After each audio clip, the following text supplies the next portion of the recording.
You mind doing a prayer for us? Okay, what number are you? 13. 13, thank you, sir. Sonny, you ready? Okay, just a second. Lord, we ask that you keep us safe today and allow us to make right decisions as we contemplate these bills, and keep us safe as we all head home, hopefully a little bit later on this evening. And thank you for the sunshine. And in God's name we pray, amen. Amen. Thank you, Senator. We're going to go in order of the agenda sheet, and we'll start off with Senator Dozal. You want to give it there, or you want to go up here? Well, Mr. Chairman, Representative Hilton would like to present. Oh, that's right. You told me that. Okay. So Next up in rules. Okay. So maybe we could do one bill no and then get to problem, him. No problem. We'll hold off then. Okay.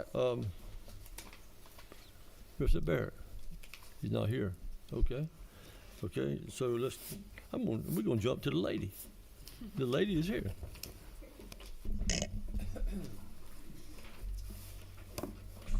So please identify yourself and tell us the bill number and the LC number, please. Okay, I'm Representative Ballard, and I have House Bill 1220. It's LC 492693S. And what this does, it waives the 6-week public school attendance requirement for students with an IEP 504 plan, dyslexic and autistic students, as well as children of active duty military under the SSO scholarship organization. It allows flexibility in how scholarship funds can be used without raising the overall cap of that program. That's the bill, and I will take questions. Yes, ma'am. Please tell this committee why this is an important bill for you.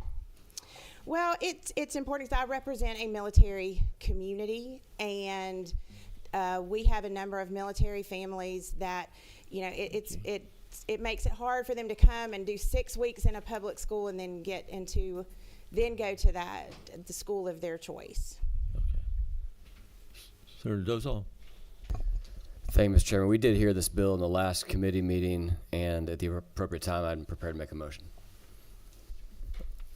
I see no other blinking lights, so I think it's the appropriate time. Mr. Chairman, I would move that we do pass on LC 492693S. Second by Senator Payne. Any further discussion? Yes, ma'am. What 12? Okay. Thank you. Senator Halpern. Just in terms of discussion, I appreciate that we are trying to understand the needs of families whose children may have particular special needs, right? And you mentioned the IEPs and the 504s and dyslexia as examples. I do myself still have concerns around I think we make a lot of presumption in our committee meetings that the private schools actually have the capacity to take kids of every kind. Usually the privates have less bandwidth than our public schools do. They have the ability to take care of kids kind of within a particular range, not the specialty schools, obviously, the dyslexia schools, this is what they do all day. But I do worry about us continuing to fund more and more money towards students in private schools instead of helping the underlying problems that we know we have in our publics, who are going to always educate far more students than any of the privates and charters, or even the public charters ever would. So that's it. I understand the intention of the bill. Thank you.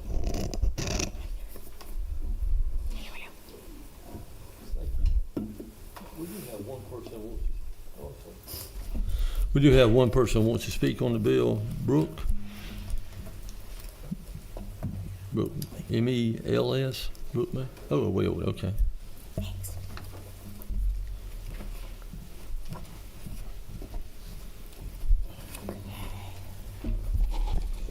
Thank you, Mr. Chairman. My name is Brooke Mills, and I have very simple, straightforward testimony for this. I support the idea behind this bill. I appreciate the sentiment behind it, and I hope that the committee passes it. Thank you. Thank you. Let's see. Senator Davenport.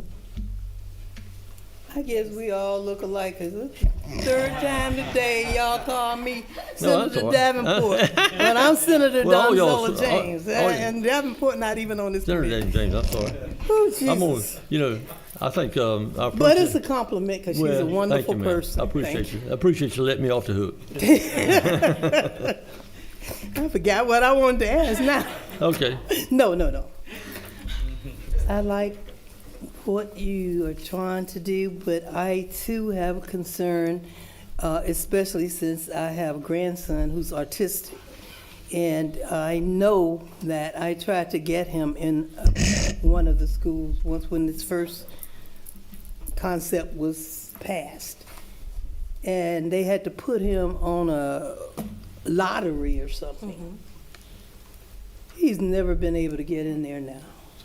You know, and when I go and visit the school, 'cause it just happened to be in my district, they have all these kids who are family members or either children of the teachers there and the other staff. So it's no oversight. So I do have a concern because it's still happening.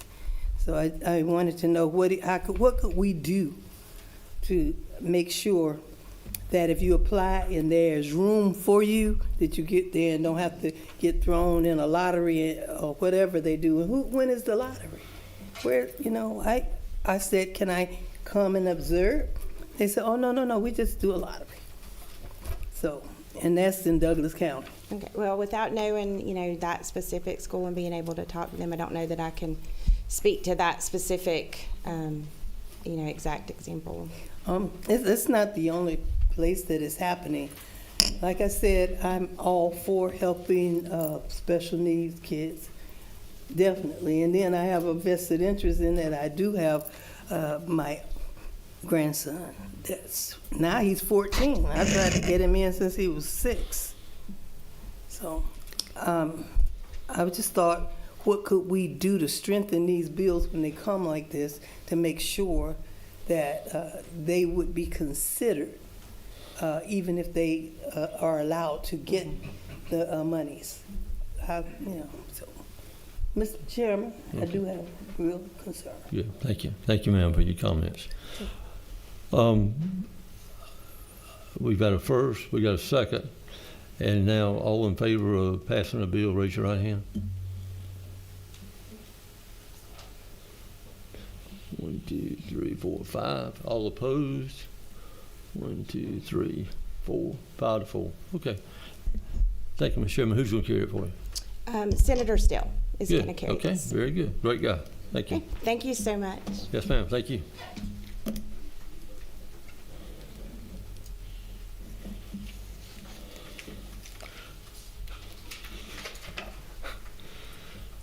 Representative Barrett, you ready? Mr. Yurden, I'm sorry, Mr. Yurden. Boy, I'm messing up bad. I'm all shook up today.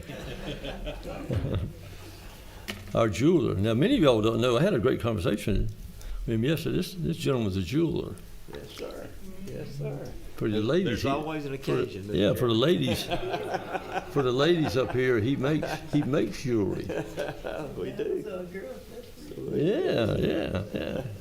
He's more talented than he looks. No doubt. Please identify yourself and tell us what bill and LC you work off Okay, of. I'm Representative Bill Yurda. It's the substitute to House Bill 1114. It's LC 492797S. And what this bill does, it deals with digital literacy in the schools and financial literacy also. The digital literacy portion actually modernizes Georgia's existing online internet safety statute by adding K through 12 digital literacy to the quality basic education curriculum.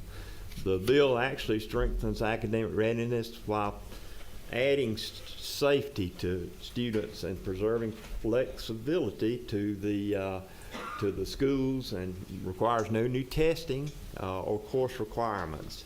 Digital literacy is so important these days with all the things online that students are exposed to, and this will prepare students earn in the economy, also to support their development in academic subjects. Also, it helps them develop proper habits and internet research and that kind of thing. The bill really it's all about safety on the internet also. So actually, if you'll look in subsection A, it directs the State Board of Education to adopt grade level appropriate standards covering online safety and digital citizenship. Requires K through 8 instruction beginning in 27 and 28 school year. And moves digital literacy from an optional to a required student kindergarten through 8th grade. It doesn't require any testing or anything like that, and it really gives the schools a lot of flexibility to implement this. It also requires the Department of Education to publish standards and model programs and recommend materials online to provide technical assistance to the districts. So this doesn't burden small schools or rural systems. Also, as I said, preserve local control, and they have full discretion on how to incorporate digital literacy as well as online safety instruction, including how they want to approach the instruction. The second part of the bill deals with financial literacy. Back in 22, we adopted a financial literacy bill that required financial literacy to be taught in the 11th and 12th grade. What this bill does is open it up basically to the 9th and through 12th grade. A lot of Florida, some other states now allow it to be taught 9th through 12th, and there are a couple of reasons that make this good in Georgia. For one thing, it allows students more flexibility. You know, when you get in the 11th and 12th grade, your schedules get pretty tight. You may be in AP classes, you may be working, you may be in dual enrollment. So this gives more flexibility for the financial required half-credit course to be taught 9th through 12th grade. So actually it helps the school system with scheduling and that kind of thing. So I think it's positive for the student as well as the system. Is that everybody knows financial literacy is so important to students these days, and by implementing it at an early age, a lot of these kids are already working. So it gives them the opportunity to learn these skills by the time they're earning their first paycheck, and you know, helps them not make mistakes that they may make with their money. It supports rural schools, as I said, by making it more flexible for the teaching, and gives principals more flexibility. And there are no new state costs, so it doesn't cost anything additional. So both are important to the system and our students today, and be glad to answer any questions. Well, thank you, sir. Can you tell us why this bill is important to you? Well, it's you know, there's so much on the internet, and it is good to educate our children on what's out there and how to deal with the internet, and have safe, you know, make them aware of the pitfalls of the internet, and certainly social media and that kind of thing, as well as the financial literacy portion is so important for students to learn how important managing their money is, balancing a checkbook, how important credit rating is, and just all the things that go with building wealth for their families.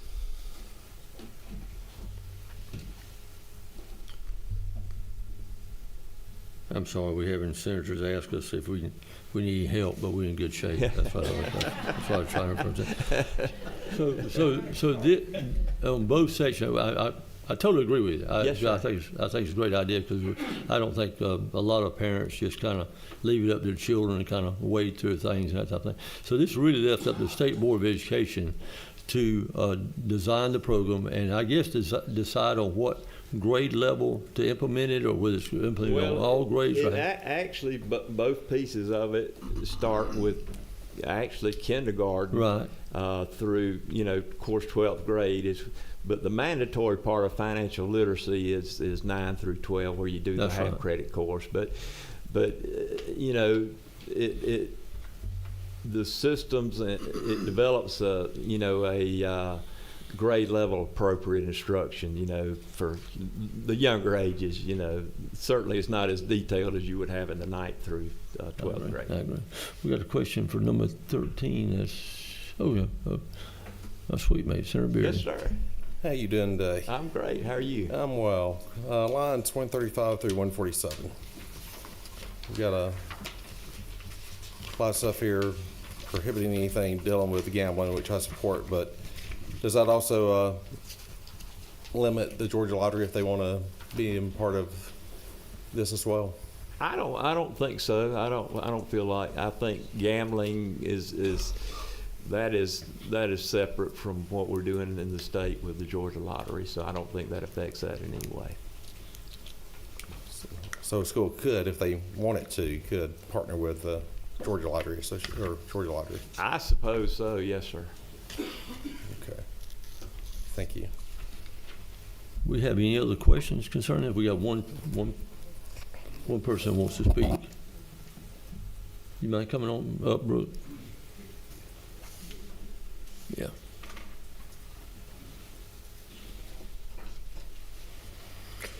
The sad thing about this is great bill, but the sad thing is a lot of this, you wish the parents would step up. That's take it. correct. And that's A lot of the students don't get it at home, and unfortunately, you can ruin your credit, for instance, just so early, and it just takes so many years to get that corrected, and that hinders you from certainly purchasing an automobile, a home, and just acquiring wealth. Yeah. I don't know. It seems like you're sitting there and trying to think about which one is more important, the digital literacy or the financial literacy, but they seem to be pretty equal. I would say so. Both, Yeah, either one of them. I think you're exactly right, Mr. Either Chairman. one. They're both important, and to me, it's good to start that instruction at a younger age to begin, because so much, especially with the digital literacy, you got a lot of younger kids exposed to a lot of things That's right, sir. online. Thanks, sir. Brooke? Thank you, Mr. Chairman. I appreciate you for bringing me back up, and I can certainly appreciate what the representative over here is trying to do. The less said about my credit score, the better. Digital literacy is critical in this age. I grew up in the age scored by the cries of my 56K modem, and even I struggle with that. I have a background in IT, and yet even with so much of this AI-generated content in this day and age, it can be very tricky to really get and ascertain what you're looking at, the value of the information being presented. So, and especially with my father, he worked in mid-range compute, and when during the turn of the century with the advent of personal computing, he's even worse at it than me, and I see it so much with the kids of today that they would benefit so much with being instilled with best practices with digital literacy, and will absolutely benefit the Georgians of tomorrow as we meet the moment. So I cannot recommend and encourage enough that the committee takes the representative's work and consider it for a due pass. Thank you. Thank you for your comment. I see no blinking lights, so oh, yes, sir. Number 9, yes, sir. I just want to thank you for this legislation as well. There was going back to my youth and in high school, I took a semester of, I think it was business math. And my father, who was vice president of the company, when I got into the course, he was just blown away, because he said, it's amazing to me. We need more of this financial understanding. He said, because how many times, he said, as a company, I have college graduates that don't even know how to balance a checkbook. Right. Yes, sir. That's And exactly he said, right. and that's just something we take for is common knowledge in the adult world. I mean, young people don't know until they have to know, and That's so right. that it's such a great advantage to giving these people, these young people, the opportunity for understanding financial literacy and why it's a necessity for life. That's correct, and we certainly worked together in 22 on getting the first, the 11th and 12th grade financial literacy. Yeah. So appreciate you. Well, thank you for. Senator Keel. Yeah, thank you, Mr. Representative. Yes, sir. You know, for the financial literacy, I totally get it's for 9 through 12, or maybe even 6 through 12. 9 through 12. I'm struggling with the digital literacy piece being for kindergarten through 12th grade, and forgive me if this has already been discussed. I zoned out for a minute. You know, the fact that we have a literacy crisis, and we also just recently passed a bill that focuses on math, but for the upper elementary grades, so 4th through 5th. Help me understand, like, how a kindergarten student is taught about the social, emotional, and physical effects of social media.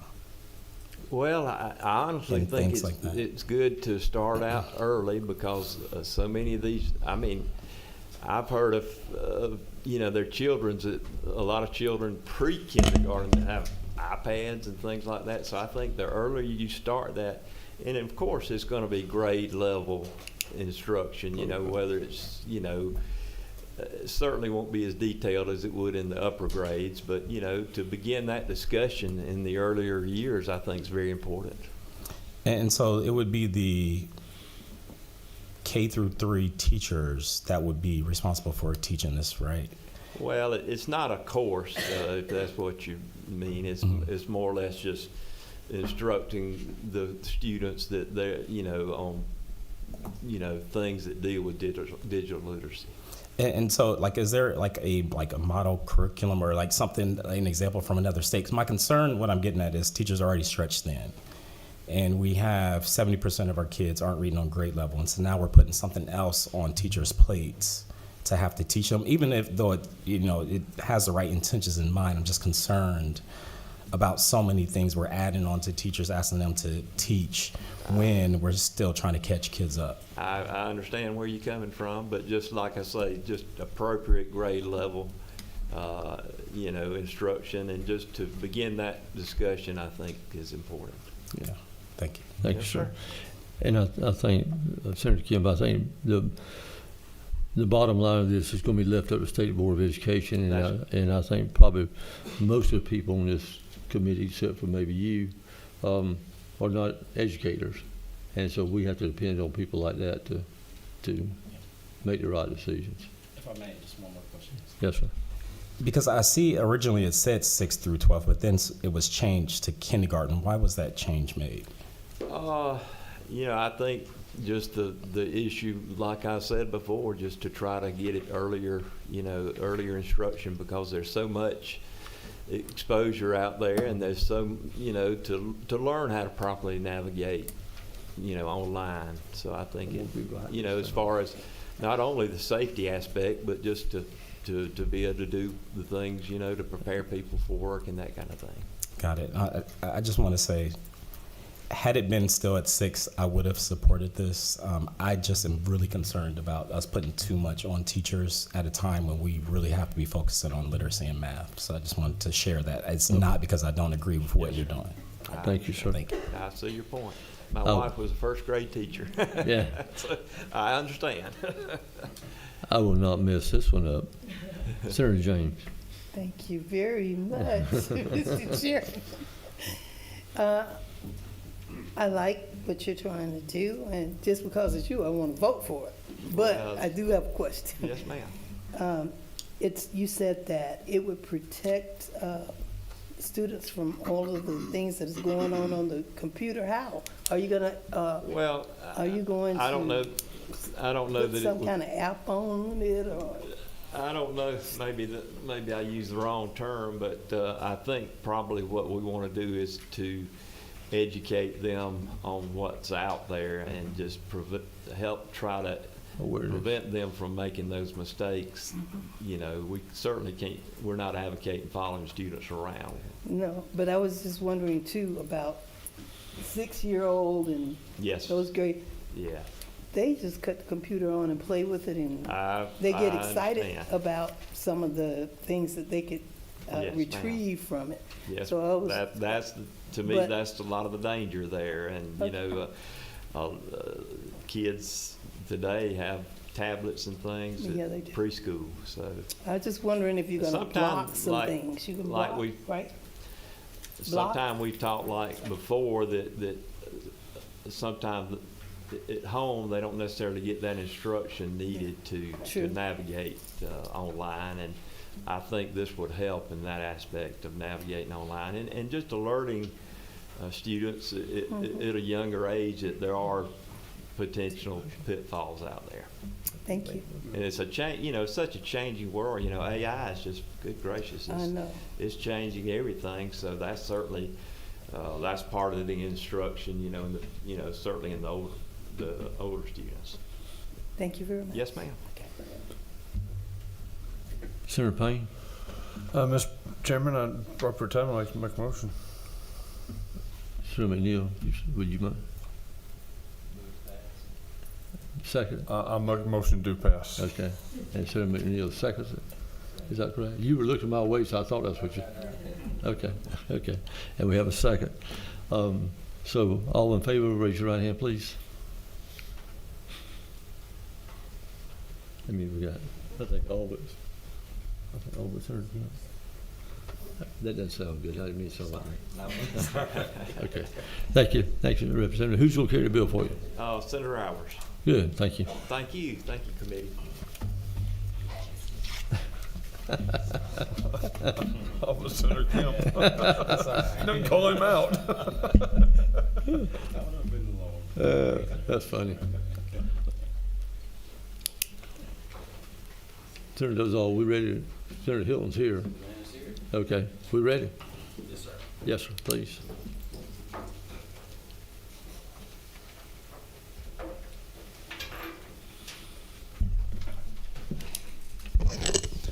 Thank you, Mr. Chairman, members of the committee. We had a productive House Education Committee just about an hour ago. Good. Passed out at least one Senate bill, so that I think had several on it. So making progress. I'm presenting to you House Bill 451, reading from LC 610491S. Thank you. Perfect. In 1952, the Supreme Court had a case that allows for off-campus religious instruction of public school students, barring two things. Number one, parental consent, and number two, no public funding. Since that time, really hundreds of schools across the country have engaged in what's called release time education. These are public school students who are excused from class to be able to take religious courses of any kind, Bible classes, things like that. So it's been happening for a while now. What we're finding in practice is that while schools allow for it, a lot of them are still somewhat hesitant and uncertain as to, because really they're just relying on a decades-old court case. And so what we're doing is following the lead of a number of states nationwide that have said, okay, let's go ahead and codify this, because as this body knows, Supreme Court cases can be changed and overturned. And so we want to provide those in the Education Committee, especially our children, with certainty in how this works. And so I'll run through just a couple quick points on the bill and open it up for discussion. Really, the meat of the bill is line 24, which says by August 1st, 2026, each local LEA shall establish a policy. So establish a policy of what this should look like.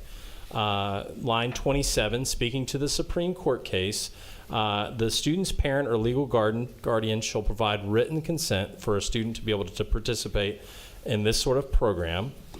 And then again, off of the Supreme Court case, if you flip to line 44, line 45, no LEA, no public funds shall be expensed except for de minimis costs associated with this program. The Senate added some wording to the House version of this, which I thought was an excellent addition. You'll find that on lines 51 through 53. That speaks to the policy adopted must require for a criminal background check of individuals participating in this program. And I believe we have someone here who's associated with the program who will be able to give you a real world view of what this looks like. But LifeWise Academy is a great example of one of these programs that's put on. And then finally, lines 67 through 70 says that basically the school system itself shall not be liable for the transportation back and forth between these programs. So, Mr. Chairman, I will pause there and allow any questions that anyone may have. Obviously, when you talk about criminal background check, you're talking about the one that's doing the instruction, not the student. Correct, correct. Yes. So for the entity, whoever it may be, so a lot of these, just real world, I'll give you an example of what it looks like. You're going to a school, across the street, generally there's a church. The parent says, yes, my kid can take a Bible class during 6th period. Some may walk across the street, some may drive. They take the program, they come back on. The school also says, and it says they may receive credit based on school system policy. We don't require them to receive credit. They may receive a history credit or whatnot for it, and then the student comes back and gets back and they're normal. We also say no missed core courses. So this is during time where they're not taking core subjects. And they're not counted absent during this period of time? Correct. Yes, sir. Okay. I know in my district, I have two of those situations. I have, in Evans County, has a Bible study that's actually across the street, so the kids actually walk from the school to the classroom. And then in Canada County, in Metter, one of the church buses takes them. So I fully understand what you're talking about. Okay. Yeah, and you raise a good point. I was surprised to find out how extensive these are. You'd probably be surprised, too, to know that they're probably operating already in each of your districts. And I'll tell you, with everything that we're trying to solve down here at the Capitol, if each of our kids had a little Bible class or religious time or just this sort of time, I think would solve a lot of things that we're trying to address. Amen. Yes, sir. Amen. You know, that was so funny yesterday when Carden said that, wasn't it? Can I get an amen? That's what Carden said. Senator Kemp. Thank you, Mr. Chairman. I see that it says that on line 25 that for at least 1 hour per school week. Is there any limits to this?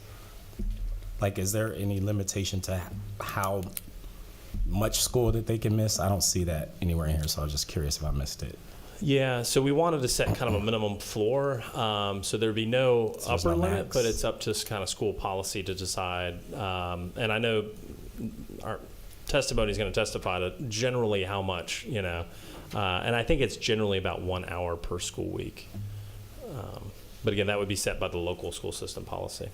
And then what about, like, does the school get to determine, like, what churches their students can attend? Like, can they say, well, their ideology is not in line with what we agree with, so therefore you cannot do this church, but you can do that church? Is there any decision making that the school makes in terms of what churches a student or synagogue a student could go to? Yeah, I'm not a constitutional scholar, but I think they'd run into some issues there. And that's, I mean, you bring up a good point, though. This is religious release time, you know, so this doesn't have to be Christian or Muslim or, you know, so, I mean, the freedom of religion, right? And so, no, I don't believe the school system can or should dictate one religion over the other. Okay. Yep. Thank you. Senator Halpern. Thank you, Mr. Chairman. I actually appreciate this bill, and I know that in Atlanta public school system, there are schools that are already doing this, more, I think, at the high school level than other ages, and this, I don't think, actually has kind of grade level in it at all. But I do know that they're finding that, you know, you get a mix of students who wouldn't ordinarily come together, right, because they're in different kinds of cliques and groups, but this kind of brings people together. So it is really an interesting idea. We've talked a lot about, you know, Bible study or religious study. I did just want to ask, because in the bill, it has it named, like if you look at line 59, for example, it says release time course. So I am just wondering why it says release time course as opposed to kind of release time religious instruction or something to that effect. starting on, okay, yes. So I was, yes, I'm on the other page for a different reason, but yes, starting on line 22 with the definition, yeah. Yes. Oh, means a course in religious moral instruction, okay. That answers my question, yeah, thank you. Well, you know, and you bring up a great point. One of my favorite things that we do down here is I think it's Tuesday or Wednesday mornings. We meet at 7 in the morning for our own release time, you know, religious, just legislator-only Bible study. And that's one of the more meaningful things I think we do down here. So, yeah, the idea that we could bring together students of all different backgrounds and faith is pretty cool. Thank you. I see no other questions. Let's see.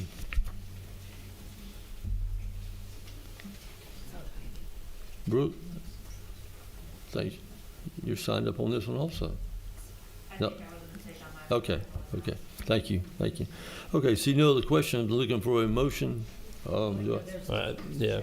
Oh, I'm sorry. Okay, okay, okay. Come on forward. Oh, I'm sorry. Yeah, we do have several people. I'm sorry. I think I slept too much last night. I think that's really what Something happened. tells me that's not the case. Too much. Y'all had a long day yesterday. Thank you, Chairman and Committee. My name is Stephanie Tanner with the Georgia School Boards Association, representing all 180 school districts. And I want to give some recommendations for the bill, but I do want to take a point of personal privilege to say that, as many of y'all mentioned, this has been going on in most, or I can't say if it's most districts, but many districts for decades. In fact, I did it in high school and loved it. We had a church behind my high school, and I was able to take a couple of courses, Old Testament and New Testament and Western religions, and I will say my instructor was he was a role model for me and a mentor even into my adult years, so really appreciated that I had that opportunity. But I do have some feedback for y'all because we have a membership position about, you know, local boards being the closest to the community. So we want to ensure that they are the ones vested with the constitutional authority. We appreciate that the organization or individual providing the religious release time course will maintain student attendance, provide criminal backgrounds and transportation. Those are all great points. We appreciate them. It's also good to know that it requires parental consent and that local funding will not be used for these courses, but we do have a small change that we would like to see. And this is what they did in the House Education Committee last year with House Bill 133, and I worked with the sponsor, Representative David Clark, as well as the committee and the chairman on this change. So our recommendation is on lines 23 to 25 by August 1st, 2026. Each local education agency shall adopt a policy. We'd like to see that change to May to align with lines 50 through 51, where it says a local education agency may adopt a policy that provides for academic credit. So changing the shall to a may. Again, we appreciate all the great work this legislature has done around school safety, literacy, and absenteeism. We really want those to be the focus. And so it's important that districts have the choice to decide what works best for their community, especially in those lower grades, as we mentioned. I did in high school, great experience there. But we want to make sure that there is flexibility so that they can prioritize the state priorities and local priorities. Thank you. This is obviously Chairman Hilton's bill, so he's the one that needs to make that decision.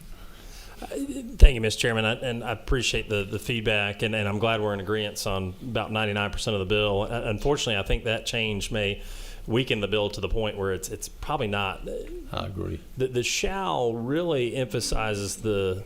Well, if you agree, I'll stop talking then. Yeah, learn my lesson. But I agree with the chairman. Yeah, thank you. Thank you, ma'am. And we have Paige? Yes. Yes, ma'am. Yes, hello, I'm Paige. I am the Georgia State Director for LifeWise Academy.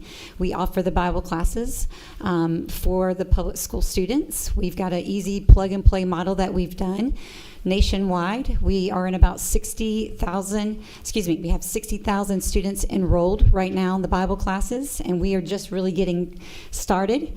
We are live in 32 states, confirmed for 37. And then they just hired me as the Georgia State Director this past May. We are in 15 schools. Can you address the issue, please? Go on and address the issue. Address the issue. Do you support it or not? I do support it, yes. Okay. I support it 100%. Okay, thank you. And yes, Hey, I'm not trying to cut you off. We got another. I totally bill, understand. So okay, thank you. Oh Lord have mercy. Senator James first. Thank you. Thank you. And I grew up in a Catholic school, so I had religion all the time. But I thought it was a law about separation of school and say, well, how do you get around that? Yeah, so in the Supreme Court's case, they address some of that, and that's why we make it crystal clear in the legislation that there should be no money spent from the public school on this program, keeping the two separate. Okay. I do also know that when I taught for 11 years, they wouldn't let us do prayer in school. And they had to, the students who wanted to pray and be in a prayer group had to come before school started and be in the yard, could not come in the building, and they could pray together. So Great point. What's the difference? I mean, So that's why this is a completely off-campus extracurricular activity, not required by, yeah. well, we're in the need of prayer, so I'm not Amen. against it. Amen. But I was just trying to understand how we could legally do that. Yeah, yeah. Okay. Yeah. Thank you. Thank you, ma'am. Senator Settler. Thank you, Mr. Chairman. If you read the Supreme Court case, it says as a minimum standard, this has to be allowable. It doesn't, however, say that you have to take kids off campus to do this. That doesn't say you can't use school facilities. My concern with this is, are we codifying a requirement that to do this, you must leave campus? Because the Supreme Court lays a floor that says no school can prevent folks from doing this, but it doesn't say you have to do this. The bus thing that you're talking about, I love the program, but it's very onerous relative to what the minimum standard would be, which would be you may do this in the schools. I don't want to create a circumstance where school districts that are friendly to this, well, the legislature says you got to do the bus thing. You have to get off campus. You have to go because it's a very costly program. You put a lot of effort, raise money to do this. It's wonderful. But I want to make sure there's nothing in this that requires all this to happen as a minimum requirement, because if school boards are friendly to this, you shouldn't have to do the bus thing. So, Mr. Chairman, excellent point. And I think we addressed that in lines 47 through 49, where it says release time courses are not to be held on public school property unless permitted under a neutral policy, meaning that we allow, if you allow one group, you allow any group. So I hear that. I would be more comfortable if we undergirded that some by being very clear, because the Supreme Court ruling, which launched this whole movement, was a floor. And in states that were very, very hostile to having religious instruction of any kind on schools, even if in kids' own private time, this was a way to ensure places that were hostile to it had to authorize it. There will be districts in Georgia that are very friendly to this, and you may use, as you know, there's churches that rent space. I want to make sure we're not locking that down. I just want to make, I'm deeply concerned about that. But thank you for the bill. Yeah. Thank you. Senator Dozal. I was going to opine on Senator Setzler. I wonder if actually striking that Section 6 gets to your goal, because then otherwise the bill is silent on the location of classes. What I would recommend is before we bring this to the floor, I'm carrying it on the floor, I'd get with Ledge Counsel and see, get a legal opinion on that. And Mr. Chairman, at the appropriate time, I'd like to make a motion on the bill. So are you asking go back. Are you asking the legislative council to look at that? Or? I don't know that we want to do it on the fly. I was saying that I think it's possible that striking lines 47 through 49 may get to Senator Setzler's concern. And I'm committing to clarifying that between now and the time the bill comes to the floor, should it get that far. Unless we want to try to do it on the fly. We've done it before. We can give it a shot. Rich, do you have any comment on that? I mean, I'm fine if we want to remove those lines, if that satisfies. I would defer to, yeah. What number are you? 2? Sorry, if I could have at least a few minutes to look at that. Say it again. Could I have a few minutes to look at it before I get you an answer? We got another presenter, so we don't want to drag this out too far. So yes, ma'am, you can ask. Okay, thank you, Mr. Chairman. Just if we had a minute. Thank you, Representative Hilton, and you may have gone over some of this, and I missed it as I was in the hall for a moment, and so I apologize if I am retreading ground. You don't have to talk that fast now. I know, I'm like, okay, I'm really going fast, aren't I? Thank you. Thank you, Mr. Chairman. So a course in religious moral instruction, so it's neutral as to religion. Correct. And are we, and I suppose it has to be, obviously, constitutionally, so that makes sense. I just was wondering, if we got in a situation where X religion is really, or course of study, really, really pushes, for example, women shouldn't work outside the home, or, things like that would be fairly controversial, but also part of many religions. Yep. No, I think about all that. I mean, you can go to the extremes, right? Say there's a Satanist group, right, that says, hey, we got a place across the street. Come on, take classes in Satan. I think that's where the parental written consent comes in. If my child comes, hey, I want to go take the teaches no rights for women, I'd say, well, guess what? You're not getting permission from mom or dad. I think that's why it's important we've got the written consent portion in there. Yeah. Thank you. I figured you had thought it through. Just wanted to hear your thoughts. Yes, ma'am. Thank you. Yes, ma'am. So, Senator Dovesall, are you talking about that, maybe proposing that as an amendment, or you want to deal with it later? I know she's. Oh, I'm sorry. Hold on. I would defer to Ledge Council on what she thinks now. I mean, I'd be fine doing it either way. I guess my main question would be is does striking line 47 to 49 move closer to what Senator Setzler is speaking to, which is more just permissive language that requires this to be allowed, and does not have any language in it that restricts access to school property like we are doing currently on lines 47 through 49. The lawyer to my left thinks that this still would allow that access, but would just do so with, obviously, the equal access policy. Senator Setzler, I don't know what your thoughts are on that, Section 6 there or not. And that may get to the need of what I'm talking about, which is for some time to bring a floor amendment.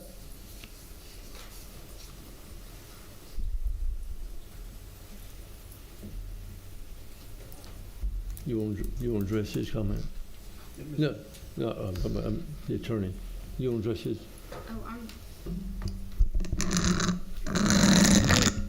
I'm still looking at the case on that just to get a kind of a clear answer for you. I mean, my reading is, I tend to agree with yeah. So, are we okay with that? Are we okay with passing a bill and then y'all getting that worked out before we come to the floor? I would commit to working on that with Ledge Council before it comes to the floor, rather than, I know you got other bills on the floor today. Thank you, sir. I appreciate it. Okay. Yes, ma'am. I went this past Sunday. I spoke at this church, but it was in Dobbs Elementary School in Atlanta. So they rent that church for service on Sundays and for special events when they have it. Is that going to allow them to continue to rent from Atlanta Public Schools and have their services there? Because when they have church service, it's a regular public school. It's not a charter school or a private school. So I'm gonna defer to my husband is a pastor here in Atlanta, and we met at Sutton Middle School. Release time classes does not interfere with the church being able to rent from a school, if that's what you're asking. Yeah, I was just Yeah. asking if we pass this. Yeah, is it would not interfere with that. No, ma'am, it would not. Okay. Okay. Okay. Thank you. This has, this is the last question, please. Senator Sutton. Thank you, Mr. Chair. I appreciate the author and the Senate sponsors' indulgence on that issue. This is a conversation that's been had over the course of about a year, and I think it's essential that we protect this for places that would be localities that might be hostile to doing this. But I do think there'll be many localities that are friendly to this, and I don't think I don't think by statute we should require folks to leave school campus if there's they do before school activities. There's no reason if during a recess period or a free period of a kid that the General Assembly comes in and says you must leave campus and go through all the logistics. I don't think that's we want to make sure we don't make this unintentionally make it harder. That's all, Mr. Chairman. So thank the author. So do I have a motion on the bill? Mr. Chair, I would move do pass on LC 610491S. Do we have a second? Who's Senator Bearden? Senator Bearden, second. Okay. No other discussion. All in favor of the bill, please raise your right hand.